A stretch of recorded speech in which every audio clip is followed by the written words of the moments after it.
Welcome to another episode of Dead With My Friends podcast. I'm Nick. What's up? I'm Steve. This is going to be episode 3 for us, right? Yeah, episode 3. This week we are talking bloody muscle bodybuilder in hell. As you can see, we have our nice display of AKA the Japanese Evil Dead. Before we get into it, man, how's your week been? You been doing anything cool? My week has been great, man. I got to meet up with one of my good friends, MC Bravado. I got to meet this other artist named Concept. So big shout out to both of those guys. We actually shot a music video during the week. Oh, shit. Yeah. So you've been pretty busy. Yeah, I've been very busy, man. You know, I like to stay busy, of course. But it's always really fun, you know, when I get to link up with those guys. I've done a couple videos for Bravado now. Yeah, dude. Dirty 30 sick. Yeah. I love that video, man. That's my baby. I hold that to a really high regard, man. I threw like everything at it. You know, I hadn't released anything for a long time, you know, and when I had gotten the opportunity to do the video for Bravado, you know, he's the best, man. He gives me, you know, full creative freedom to do what I want to do, man. And you know, he's game. He trusts me. You know, I love that. You know, I'm very grateful to be working with somebody like that. But yeah, Dirty 30 is my baby, man. I love it. It's my love letter to Fight Club and David Fincher. And I mean, we got to also work with Jesse O'Neill, so shout out to Jesse too. Jesse became a really good friend. Jesse's got a new movie out with Bruce Willis called Vendetta. Oh, shit. Yeah, he's in Vendetta. So yeah, that's pretty much it, man. That's my shout out for the week to the homies, man. So what about you? What's been going on? All right, so last weekend I went to the Rosendale Theater. Every Saturday for the past few Saturdays up until October, they're doing like a horror, like old school horror movies. Rosendale Theater, it's an old school theater, and they were showing Carnival of Souls. That's like probably one of my favorite older horror movies. You want to talk about like creepy atmosphere? I've never seen it, man. It's something that I really want to see. I think you should maybe throw it in your October watch list. I believe I had it in last year's. You know, it heavily influenced George Romero. Like the ghouls in the movie look like the zombies in Night of the Living Dead, and some of the way like the sound designs are done, like you could definitely see like Romero take. Is there an actual carnival in it?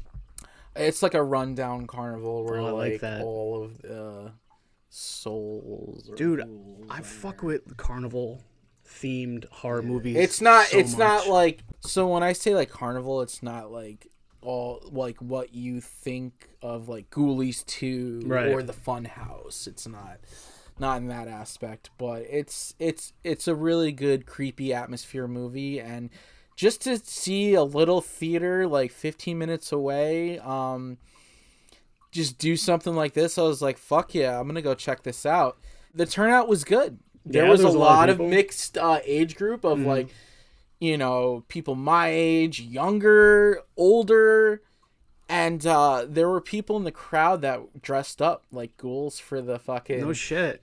Yeah, for the showing, and even like some of the Rosendale staff like dressed up, and they had an organ player playing music because like the movie has like heavy organ. Yeah. And the main character, she plays an organ. Okay. Like, so to have that, it was kind of funny because like at one point she was playing the Charlie Brown theme, and all these people just got up and started dancing in front of the theater. Oh, the person who was playing the organ. Okay. Before the movie, she was just doing her thing on the organ. You got to show off a little bit sometimes. Yeah, you know she was doing her thing, but I'm just like sitting there. She might have knew her crowd too. She's like, dude, like I said, it was a pretty good turnout, way better than I expected. What's like the look of the theater? Is this like an old school looking theater? Very old school. So they only have one screen.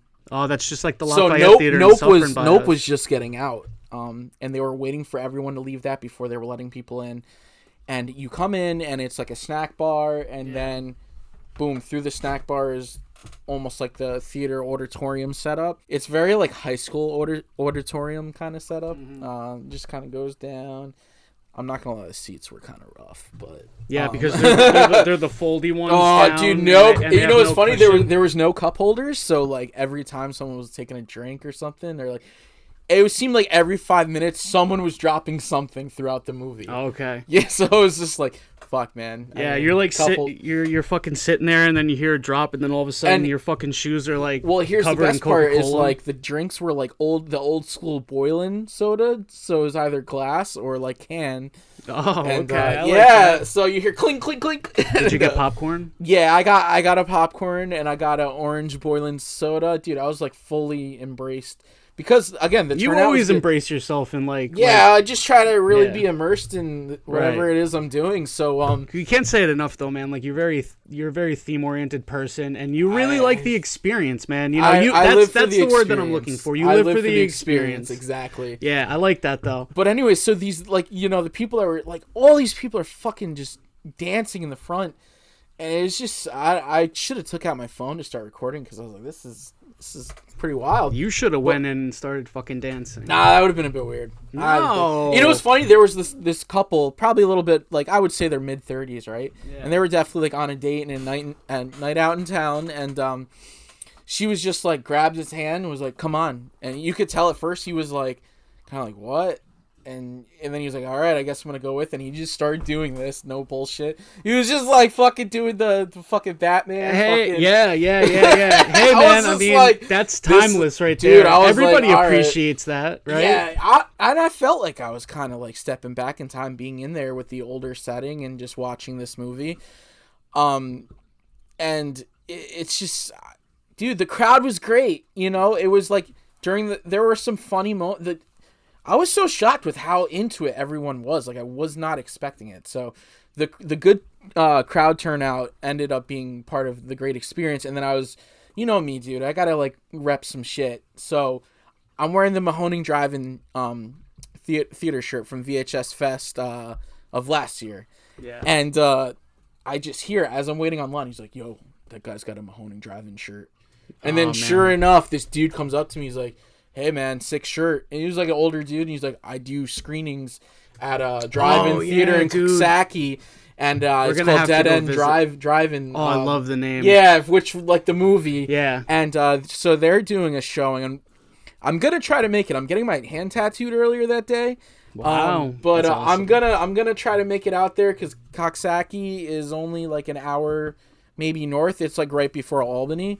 So, you know, if I could fit it in, I think it's an 3-day event, Friday, Saturday, and Sunday. But the Saturday showing, I think they're doing Rats, the Nights of Terror, which is a crazy Bruno Mattei. Oh man, you know what? That's actually pretty interesting. I think they're doing Demons too. Yeah, they're doing Rats. You said Rats, the Nights of Terror, which is a Bruno Mattei. Does that take place in New York City? No.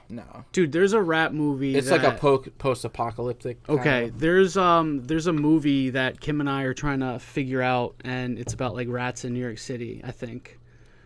I don't know what it is, but you know, it sounds familiar. Yeah, I don't know, but I feel like I've had it on DVD.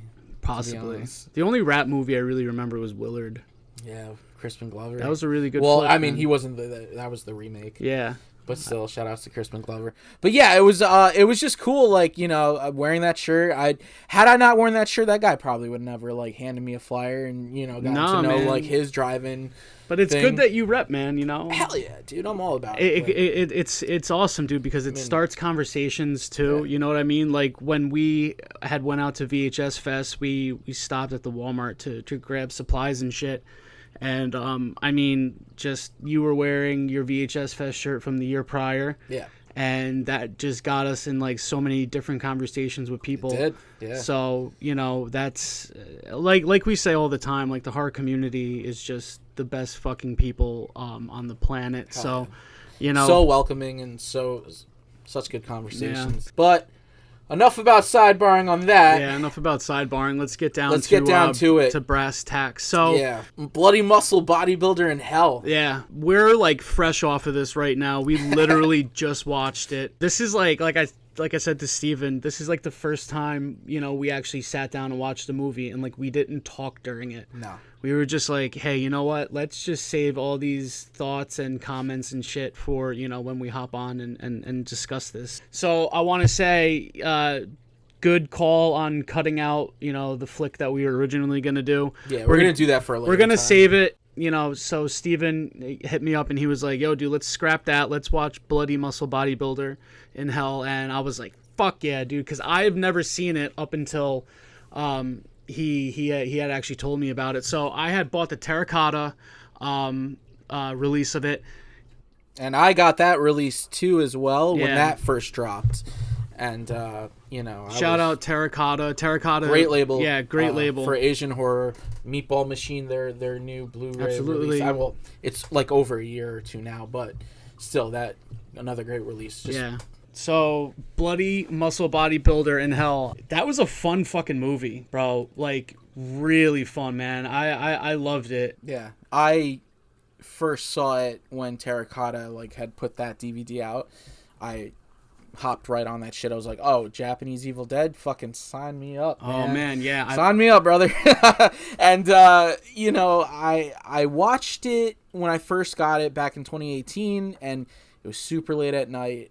It's been a bit, and I kind of I remembered most of it, but still some things I forgot. So it was so cool to revisit this new Visual Vengeance release, which came with this promotional dumbbell. Yeah. How fucking sick is that? You haven't even opened it? Nah, I almost don't want to. Nah, you shouldn't. And it also comes with a few other goodies, like, Visual Vengeance. It seems like they're putting out a lot more, shot on video shit. And part of this whole debut, because this was, their first release. This and, Necrophiles, okay. Which was one of the trailers we saw before watching. Yeah, the fucking trailers were incredible. That was really sick. awesome. We were, surprised by it, but every single movie, I can't remember off the top of my head. Yeah, there was a few trailers, but the Necrophiles, like I said, that came with, so I have that, so we could definitely visit that sometime. But I got to go back and seek out those trailers so I could seek out more of their movies, because I am loving what this label does. And if you don't mind,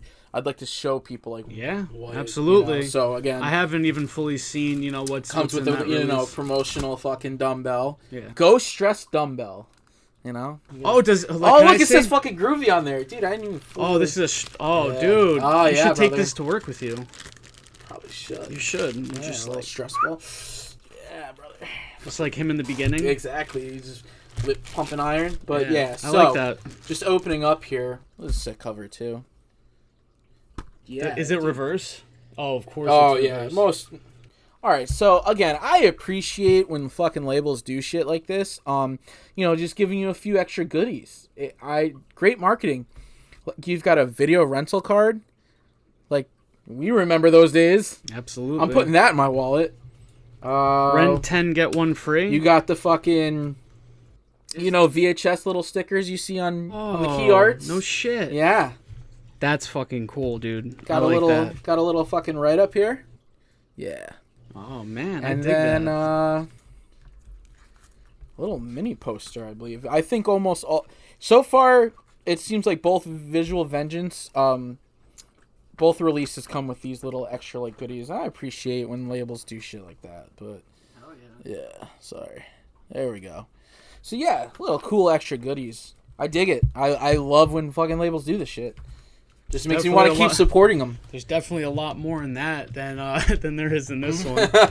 And you know what though? For like I said, that's a great release too. Yeah, I hadn't even cracked it open. I've been meaning to for a while. But I just never got around to it. So I'm really glad. You were like, yeah, let's talk about this one. Like I said to you, keeping the comments, to myself while we were watching. I loved it, dude. I'm glad you dug it. I like the marketing of it as saying that it's like the Japanese Evil Dead, right? Because that's exactly what it is. Yeah, but I appreciated that it wasn't a direct ripoff. Yeah, it paid It was its own movie in a way, but it had the elements of Evil Dead in it. You know what I mean? Yeah. Like the possession and things like that. Dude, I'll be honest. When I initially had heard about the movie, I thought that it was gonna be an actual ripoff. I thought that they were going to go to the cabin, and it was gonna be a ripoff. Yeah.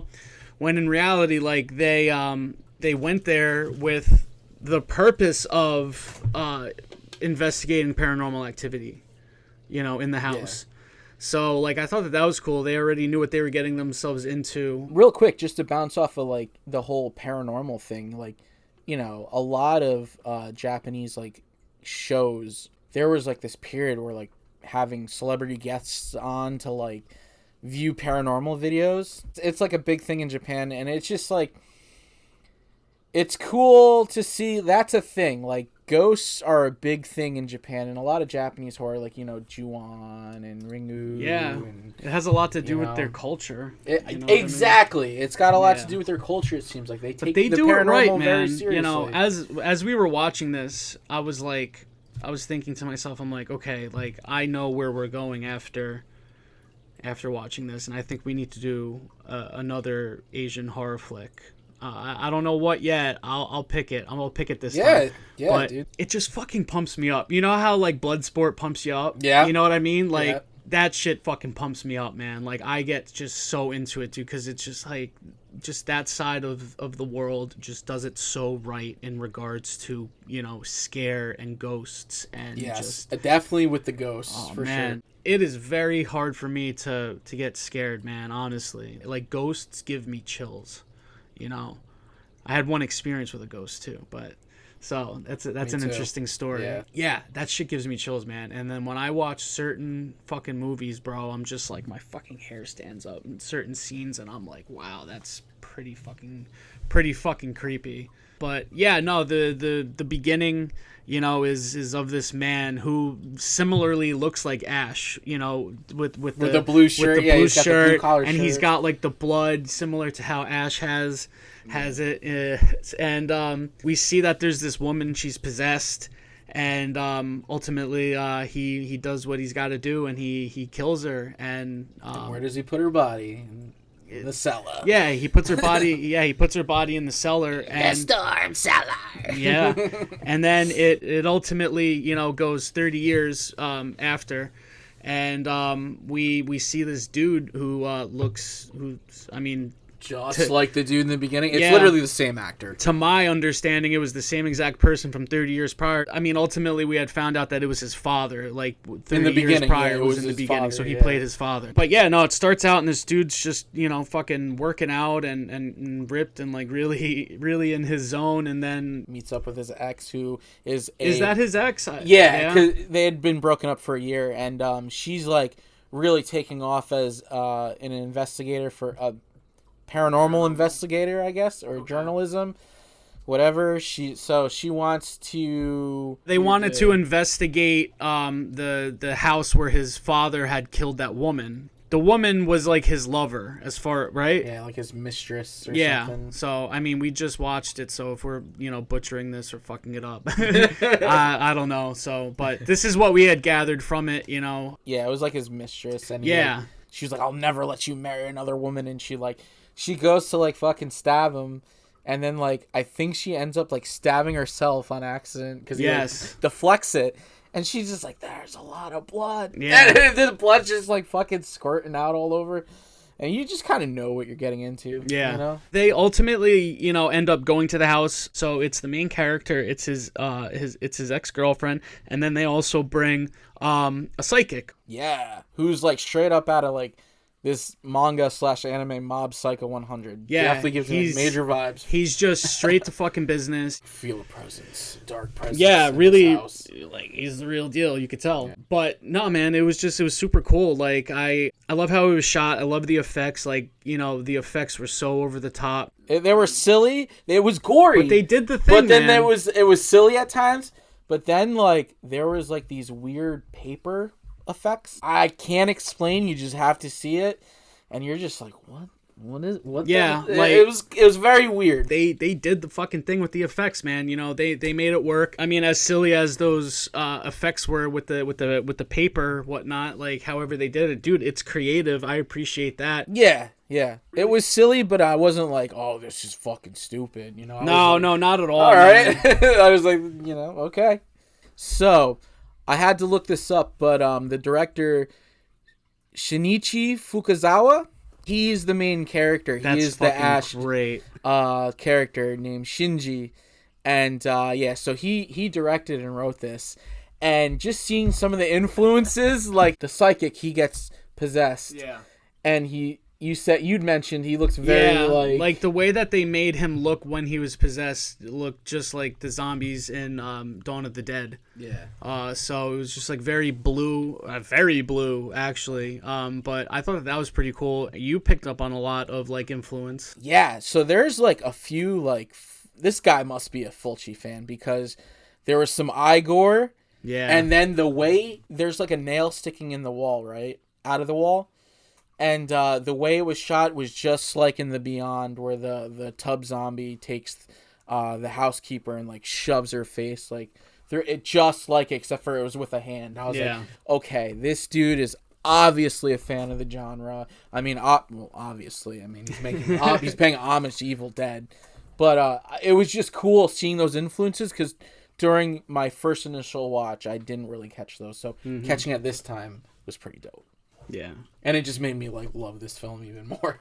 It was very fun, man.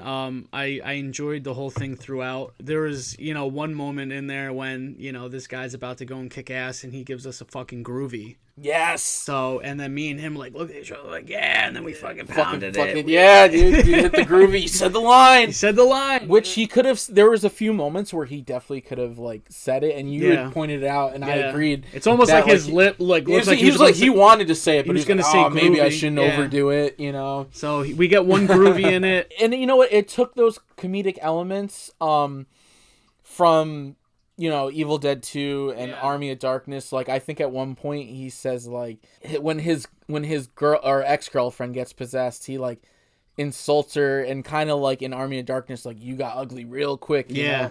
It was kind of like that kind of insult. So it was just cool seeing him draw not only from like the original Evil Dead but like Evil Dead 2 and a bit of Army of Darkness in there. Yeah. It's what I think is pretty funny too, right? Is so like this guy goes through a series of like trying to like kill the psychic because the psychic gets possessed. So he goes through like 3 different ways to try to kill to try to kill him, right? He shovels him just like in the first. Yeah, so he shovels him. Takes his head off with the shovel. Yeah, too. Takes his head off. So the only way to kill him is to totally disembody him, right?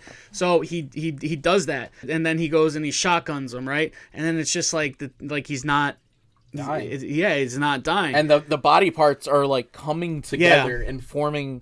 Like at one point, the severed head and the hand, which the hand gag from certain body parts, like that were severed, end up together, morphing together. So there was like this really cool one where it's like it's the hand and then it's his head and he's like crawling around. Like that's really cool. The choice of weapons, man. So it went from a shovel, to a shotgun, and then like we like finally get the bloody muscle bodybuilder, right? You get why it's called this. Yeah, so prior to all of this, there's a scene that was very Ring-like where his father comes in through static on this television. Looking like Zordon, by the way. Yeah, so, shout out Power Rangers. Shout out. He kind of, like, gives him this advice, right? Utilize your weapons. Yeah, he tells him, like, go in the basement.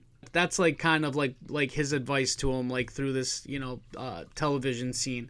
And so like I said, he goes through like these series of weapons and then he goes downstairs. What's downstairs? A bunch of fucking weights, right? So he goes down there and this is his time to shine. There's like a gleaming light on these weights, like a 25-pounder, and dude, this guy just totally flips and he starts to Hulk it out. Yeah, dude, he's like his fucking shirt's ripping. Yep, his shirt's ripping. His muscles are coming out. And then he's doing the bodybuilder poses and shit. Yeah, his shirt rips from the totally back. Lives up to the name. Yeah, it's awesome. And then he does like the classic bodybuilding pose. And dude, the score just like fucking the timing of the certain music. You know what I mean? Like it had some like techno-y. Oh yeah, it was getting like all fucking parts in it. All techno and shit. Yeah, it was really dope. And like the music when he's like getting all pumped up, it's just like we really enjoyed the music. I was definitely vibing with the fucking sound. But just having like the perfect balance of being like like a serious horror, but then also having those fun campy elements to it knew what it was. And yeah, it just was it like, had what? to. Yeah, no, He had dude, to know. He knew, or he just wasn't working with a budget, but he still did, a really good job at it. I'm very curious as to what this budget is. Yeah, we'll have to look it up, but yeah.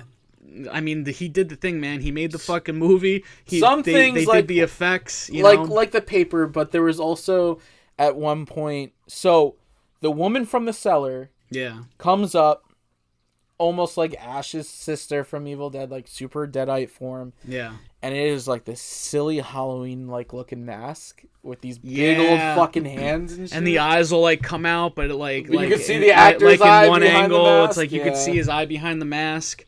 It was a little silly. Yeah, and then it had like these it, hands, which were like really cool. Like the hands were like exaggerated, and the nails were like it kind of looked like the monster hands square. that you could get at like a Party City or some shit. I thought that was pretty cool. Like I said, man, like I really appreciate those practical effects that he did, man. Like I would take he fucking did the thing. I would take that over CGI any day. Yeah. Give me. I guess we're really against CGI. This has come up like 4 fucking times so far. It was good in Nope. But I've been fucking dying to watch it. It just came out on demand, bro, and I definitely got to give that another. I'm dying to watch it. Another rewatch again. But let's not go down the Nope hole again. Yeah. That was last episode. Again, going back to like the paranormal and like Japanese ghost shows, there's a few scenes where like when they first get there and there's the ghost behind Shinji's back, and the way it zooms in is just like on these Japanese ghost shows. Yeah. And the that there's at one point there's a face at the doorway. Yeah, so she shows his ex-girlfriend, she shows him, this picture of the house, right? Because he had asked her if she had seen anything there, right? Or had gotten anything on photo, right? Yeah. And then she's like, yeah. And then she shows him the picture, and then it's like an upward angle, and you can see like the house, and then in like the window, you see like this like, you see like this face in the window. And that's like what it ends with as well, which is pretty cool. But it was like pretty creepy. Yeah, that face in the doorway. Yeah. And again, for anyone that knows what I keep referencing with these Japanese shows, they would be like, "Oh, okay, yeah, I see exactly." What. Oh man, I mean, I'm sure Funny story, actually. Dan, Alia, and I. There was like one point in 2016 where we were all just like living like bachelors at Alia's place, and one night we just decided to watch like Japanese ghost videos, just like, and the way the ghost reveals would be were just like in this movie with the door, the face in the door, or like right over the shoulder, right. Shit like that. And let me tell you, we did not sleep at all that night. We just kept watching the sun up because we were just too fucking creeped out to go to sleep. Yeah, dude. There's like 2 scenes in like A Tale of Two Sisters that fucking get me every time. I remember. Is it the one?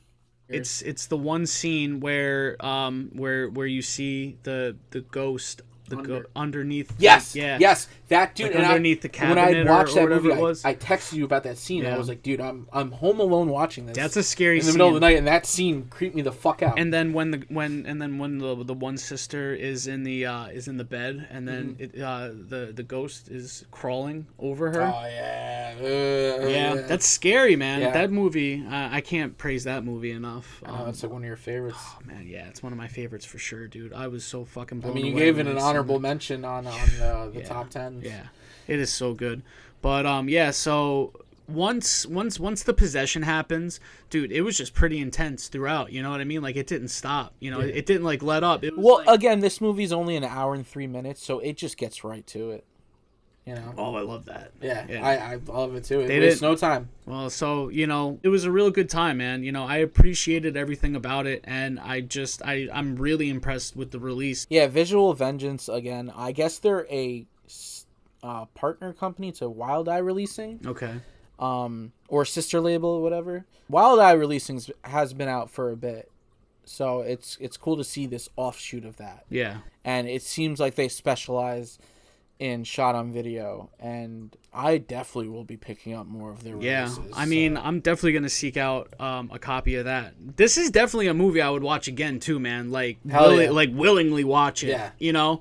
I want to watch it side by side with Evil Dead though. Oh yeah, that'd be really sick. cool. Yeah. Yeah. I'm getting like super like into fucking like Perrin movies now. You know what I mean? Welcome to my world, brother. Yeah, I know. I'm getting like super. I love like kind of creating like a double feature bill for like friends to watch with me. Yeah, shit. Fuck yeah, dude. I love that too. I've been thinking like a lot about it, and I mean it's also good to like rack the brain about what you think might mix for future episodes that we decide to do. So to talk more about this release, bro, like. I mean, this is your copy, so what are like the special features on this? It's got quite a few special features. Let's see. New interview with director Shinichi Fukuzawa. No shit. Yeah, it's also got some commentary tracks featuring directors Adam Green from Hatchet. Nice. Frozen. I'm glad. Joe that's Lynch, cool that Shudder's Creep Show, and Mayhem. Commentary track with Japanese film historian James Harper. Special effects video, so I'm sure they. Dude, those are some fucking pretty good features. There's some great special features. There's like more. Let's see. Oh, it's just saying collectible mini poster and that. Yeah, and what's in the packaging? Yeah. Okay. Yeah. Linear notes and shit like that. But yeah, great special features. The slip is sick, and dude, I am so excited to start adding more Visual Vengeance titles into my collection. Quite a debut release. Yeah, for sure. Because I think this was, like I said, I'd seen they were like partnering, I think it was with Diabolic DVD, and it was like, 2 for like $40, where it was that and Necrophiles, and it just came. It's a good fucking deal. Yeah. And even that Necrophiles, like I said. Have you watched it yet? I haven't watched Necrophiles yet, but I opened it up and I saw it had, it came with like a condom, more of the video cassette or VHS stickers. Yeah. And a mini poster too. So yeah, those are some of the goodies that came with. But so Nick, you ready to rate this thing? Yeah, man, I'm definitely down to rate it. So out of 10. So out of 10, man. You could do points. I like to get pretty accurate with my ratings, so I will go to like, I've mentioned before 7 point something. Yeah. Yeah. I'm gonna still just stick with my like solids, like straight number, like my straight 5, okay. Like my straight numbers. So, dude, I think I would give this like a 6.5, man. I'd give it like a 6.5, dude. Like, dude, this was really good, man. I'm definitely gonna watch it again. I just totally appreciate what this director did. I just appreciate what this movie is. I said it a bunch of times, man. Like, they fucking did the damn thing, man. Like, he did this movie, man. He made it happen, and I'm happy it exists. I totally appreciate that kind of filmmaking, man. And just overall, I think that release is great. I love what they had given you.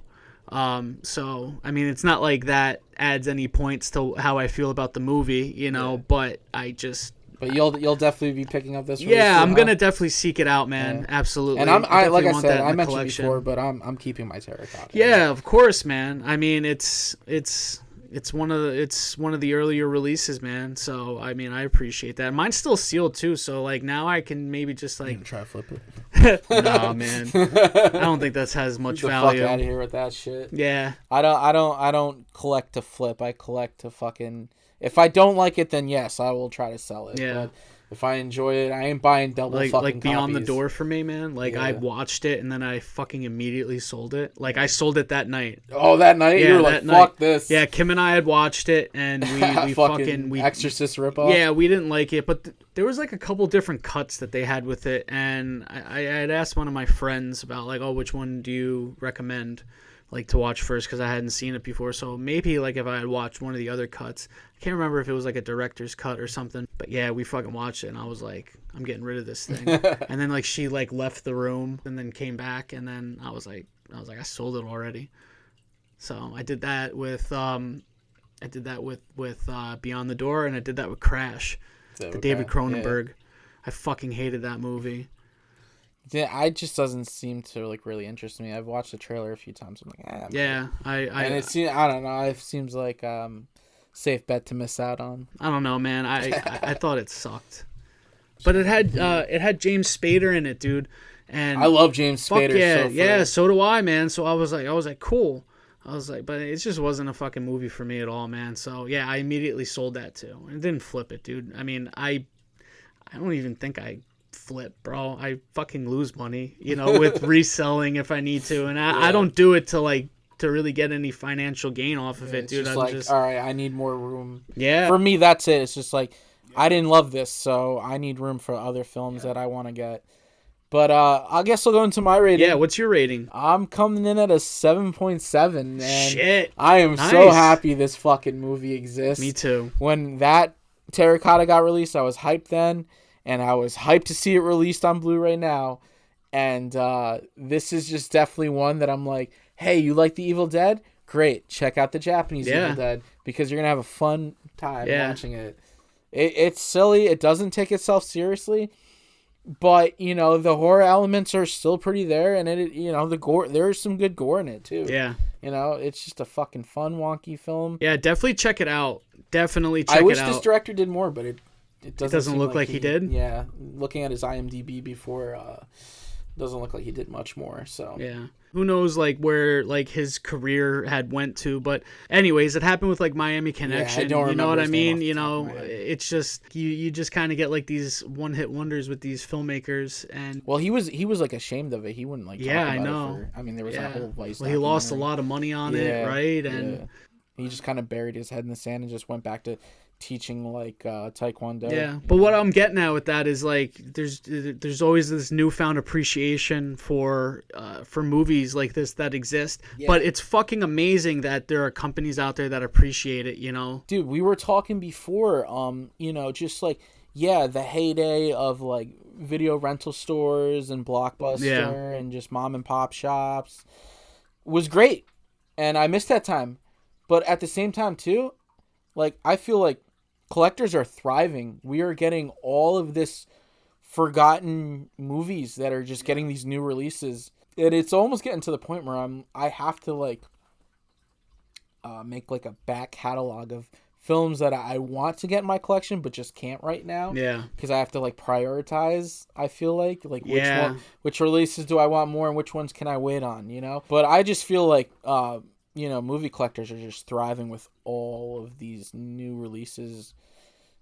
There's Vinegar Syndrome and Arrow Video and Seven Films. These guys are just I get to say, man, are doing God's work as far as goes. Goes. The film the effort that they put into these restorations. And dude, it's just so impressive, man. And it's fucking beautiful. Dude, I want to learn so much more about that. Yeah.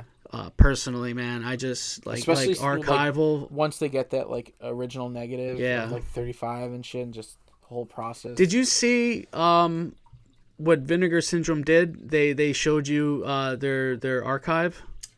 Yeah, that was awesome. I'm so glad we got to see that, man. Because that was something you wanted to really take a peep into. Yeah, I would have loved to. We've been to the archive. Was that to we've been to the archive. We've been to the archive a couple times, and dude, that's it's a great fucking place. If you can get out to the archive, if you're in the Northeast, go to the archive. Yeah, check it out. The people who are there are the fucking best. They're the shit. Great staff. Yeah, the staff's great. Selection. Yeah, and an amazing selection of fucking and used used selection. Yeah, t-shirts, records. Yeah, I went in there one time, and I'm not.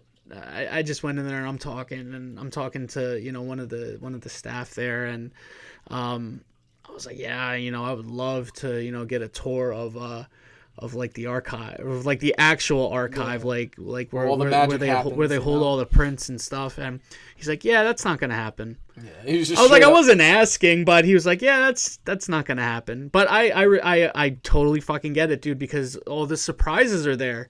Everything they have down in the pipeline are fucking there. Like Conal Cochran from Halloween 3. Yeah. Trade secrets. Exactly. That's exactly what it is. Yeah. So I appreciate that. You end up going in there and you probably got to sign an NDA. I would 100% do that though, just to be there, just to fucking look at it, man. Definitely. It's just I appreciate that so much, man. And just when we went to that one screening of Black Christmas. Oh man, that was and so our much boy fun. Ray, Joe shout Bob out Briggs. Ray. Yeah, Ray. It Thank Joe you Bob for that, man. Briggs hosting a screening of Alamo Draft House in Yonkers. Definitely Dude, check them out. Yeah, that's a great spot. From time to time, they have some really cool showings of like 35 millimeters there. I wish I lived closer because I'd go. Yeah, I'd go incredible. way more often. But we had actually went and we saw Black Christmas, the original Bob Clark. Yeah, the original Bob Clark Black Christmas, and Joe Bob Briggs was there. It was a fucking incredible night. But Ray gave us a full tour of Yes. the projection. Yeah, we room, got a tour of the projection room, and we got to talk with one of their head projectionists. Yeah, we got to talk to the projectionist. It was and just such a cool just pick his experience. brain about like what goes into this, and it's just so fucking incredible. I'm so glad that this stuff still exists, and I'm so glad that like I was saying earlier, or like what you were saying earlier about like how surprised you were about the turnout for Carnival of Souls. Yeah, it's good that there are turnouts for this kind of stuff, because then there's much more of a demand for it, and these theaters will do more stuff like that. Yeah. You know what I mean? Have more showings like that. Like there's the Lafayette Theater near me in Suffern, right? I had went there one time and they did a 35 millimeter showing of Halloween. Nice. 78. That must have been fucking dude. beautiful to see. And it was in October too. Oh, even better. And just like the theater that you had went to, it's that old school fucking movie theater, bro. Fucking like high school auditorium seats. Yeah, absolutely. And did yours at least have cup holders? No. Okay. No. It was just other times. Not shitting on the Rosendale Theater. I appreciate that it still stands and is still going and still doing showings like Carnival of Souls, and I think get some cup holders. Next Saturday they're doing the Saturday after they were doing Spider Baby, which has been making its rounds, because I heard that was like kind of lost, and I'm sure Sid Haig is in that too.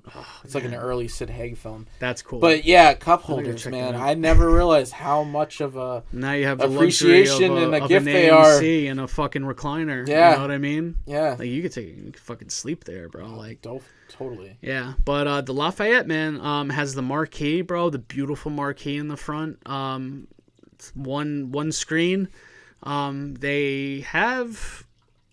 I think they have an organ there, or that they have a piano or something like that, because over the weekends from time to time they do like classic flicks, like they've done like Frankenstein and Bride of Frankenstein, and they'll have like intermission where they have performance and stuff. Cool. And yeah, it's cool, but it's amazing that these places still exist. And movie theaters struggled for like during COVID, Yeah. So it's just great that these places have survived, and that they continue to do these kinds of showings, man. As much as like there's great movies that are being released, like new theatrical flicks, just being able to have that experience of going and sitting down in a movie theater and seeing one of your favorite movies, man. On the big screen, the way it was intended. Yeah, dude. Because like I wasn't even a thought in either one of my parents' mind in the 70s, So to be able to sit and actually see Halloween in a theater is fucking amazing. Like that's fun, man. And it's actually really cool. So on the Upper West Side, there's this movie theater. It's called the Metro, and it's been abandoned for years, but now they're renovating it. So like, dude, that's pretty awesome. This is down in the city, right? Yeah, this is down in the city. Yeah, so the Metro. So I pass it quite a bit, and I'm just like for some reason it gives me like Demons vibes. I just feel like it would. I just feel like favorites. Yeah, I feel like the inside would just like look like how it did in Demons, and like I've just been so curious. The Metropole. Yep. Exactly. So the Metropole. Holy shit. So there. I don't know, dude. Maybe I don't know if I want to go to a screening now. Maybe that's where like my connection went to. What if they screen Demons there?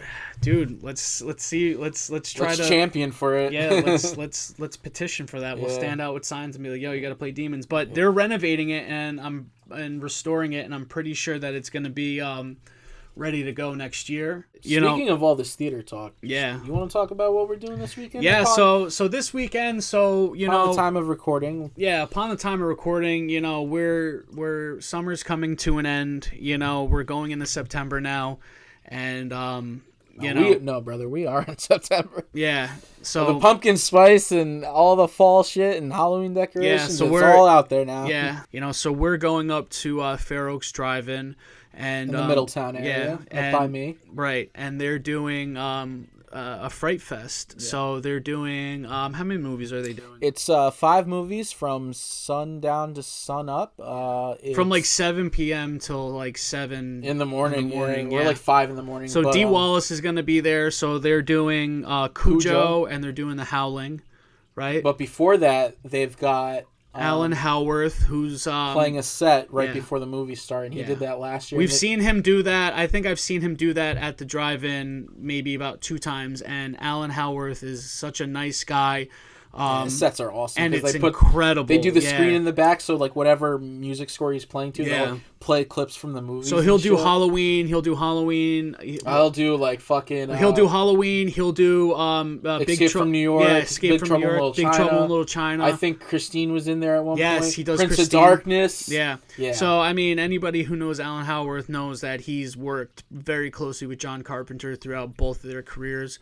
So, being able to meet him and to hear him do his thing, his fucking thing live. And it's a cool visual, not only like audio-wise, but just visually, like I said, with that whole, the film's playing on the back of the screen as he's playing his set. It's sick. But yeah, so Dee Wallace, she's doing a Q&A between, it's Cujo, then her Q&A, and then it's The Howling, and then it's Nightmare on Elm Street Part 3, The Dream Warriors. Yeah. Then the original awesome. Candyman. Yes. Followed by Phantasm 2. Yeah. But dude, what are you most excited for? Which one are you excited for? Oh man. The Howling. Yeah. Yeah. You know what? Hot take. I love American Werewolf in London. And the two are always like so compared. Yeah. Because they both came out like months apart. Even though like American Werewolf in London was 80 and then The Howling was 81, but if you think about it, it was like maybe like 6 months apart, right? Yeah. So you've got legendary Rick Baker, but also Rob Bottin. Okay, cool. Did the effects for The Howling, nice. And I don't know. The Howling just resonates. Those two are known as the kings of special effects, man. Exactly. So, yeah, so I'm really excited to see The Howling, and of course, like, come on, dude, Dream Warriors is always a good time. I love Dream Warriors. Yeah, so we got that going on, and then, like, also, it's a big weekend for wrestling. Yeah. Old man Vince is no longer out the fucking door with his allegations. Dude, he looks like shit, bro. I saw a fucking picture of him. I hadn't seen a picture of him in a long time. He looks like holy the shit, dude. Yeah, he looks like like that, horrible. like kind of made of wax or some shit. Then again, man, I mean, he's it's a new era in WWE, and like I haven't watched WWE in the last like 2 or 3 years, honestly. Like I would watch pay-per-views here and there, like the Big Four. Yeah. But which is Royal Rumble, WrestleMania, SummerSlam, and Survivor Series. Like those were like the Big Four I'd watch. But with the start of AEW, that's just been more of my main focus. Yeah. Which also, so again, we've got Clash at the Castle in Cardiff, I think, which is supposed to be a giant like stadium castle show. Yeah. But this is like the first pay-per-view under the Triple H reign. So I will be trying to tune in. We will be trying to tune in. Whether it be tomorrow or the next day. Yeah. To check out what goes on there. And then we've got AEW's biggest pay-per-view of the year, All Out. Lineup's looking pretty sick for the most part. It looks like they've got everything finalized out. Yeah, dude, it's just a good fucking weekend, a good way to end summer and transition into the fall season and Halloween season coming up. We got Formula One race this weekend. They're in Zandvoort, and I'm very excited for that. I'm fucking huge on Formula One. Miss me with that, but you and friend of the show, Dan Boyd. With that, yeah. So I just wanted to say that. So yeah, no, you guys. I'm sure you guys will be talking. Oh my god, shop. We gotta talk shop, man. Yeah, Dan's the only. We'll get Dan on here, and you guys can have your moment. I'll give you like your 5-10 minutes of talking shop. Dude, me and him fucking talk more than you and him talk. I believe it, because you guys just talk straight Formula 1. We just talk Formula 1. Yeah. Just fucking talk that shit all day long. But yeah, no, man. So you're talking about like a pretty awesome weekend, man. So yeah, like, we got an awesome weekend ahead of us. we watched the movie tonight. You know, we fucking got to shoot, you know, the episode tonight. You know, and tomorrow we're going to the drive-in, dude. And then Sunday we're fucking watching wrestling. We're barbecuing because it's Formula 1. It's Labor Day weekend at the time of recording. And yeah, dude, it's just gonna be a fucking good time. So yeah, man. So with that being said, just to sum it up, definitely check out Bloody Muscle Bodybuilder from Hell. It was a fucking great flick. And, you know, Visual Vengeance, you know, fucking incredible release. You know, very grateful for this. You know, I'll definitely be seeking out a copy. If anybody who sees this has a copy and wants to trade something or hook a brother up, you know, I'll buy it. Hit me up. I definitely want to grab it. But yeah, bro, let's take us out, brother. All right. Well, if you like what you've been watching and or listening to, be sure to rate, review, and subscribe to us on Apple Podcasts, Spotify, and YouTube. Just really helps the show grow. And also other podcasts you should check out are Brothers in Bad Taste Video. Check out Laser Graves, EK. Fucking rules. Neon Brainiacs, Greg and Ben, great dudes. And Horror Haven, we might be doing some more shit here and there. I'm going to try to hop on when I can with them. Also, Creatures Features, Larry, I think every Friday he does his Freddy Friday reviews of Freddy's Nightmares every Friday on TikTok. So much love to you, Larry. With that being said, have a good night. Have a good night.